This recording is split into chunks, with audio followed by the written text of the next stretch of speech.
У праздника рыбного пирога Черенянь-Гаш, который ежегодно проходит в деревне Бызовая в Печорском районе в последнее воскресенье июня, появился свой фирменный стиль. В прошлом году в событии приняли участие более 10 тысяч жителей региона.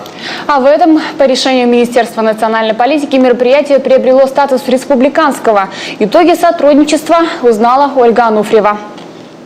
Черенянь-Гаш как тайное знание коми народа. Именно так будет теперь позиционироваться праздник рыбного пирога в деревне Бызовая. Уже сегодня стартовала промо-компания нового туристического бренда республики. За это небольшое время он завоевал сердца людей, и мы поняли, что он нуждается в дальнейшем продвижении не только на региональный уровень, а уже на всероссийский и в дальнейшем на международный.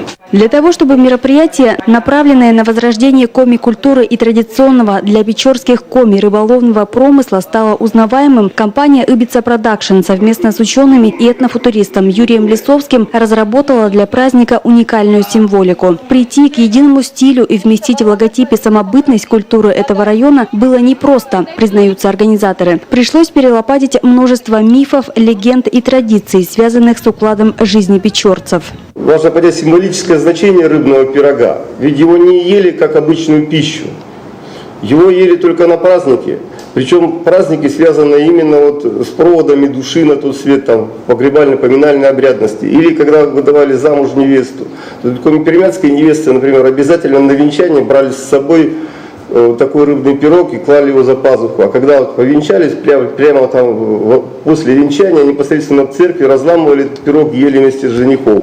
Логотип щуки с рогами и с мамонтами на спине. Цветовая гамма выбрана не случайно. Все связано уникальностью территории деревни Бызовой, где находится крупнейшее природное кладбище мамонтов и самый ранний памятник археологии, известный на территории европейского северо-востока, открытие которого стало сенсацией в научном мире. Стоянка древнего человека, датируемая первой половиной верхнего палеолита. Вот это есть мамонт, в переводе с коми мухор.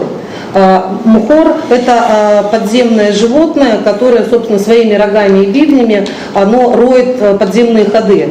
Вот эти вот рога, то есть бивни, они символизируют не только сами бивни, да, и принадлежность вот именно к территории Бызовой через кладбище мамонтов, они символизируют, собственно, вот реку Печору, чистейшую реку Печору, где водится много рыбы. Напомним, праздник состоится 28 июня. В этом году гостей снова будут приветствовать на 10 площадках, где будут предлагать традиционную выпечку, конкурсы, экскурсии и многое другое. Поэтому каждый сможет найти развлечение по душе. Без сюрпризов и подарков не останется никто, обещают организаторы.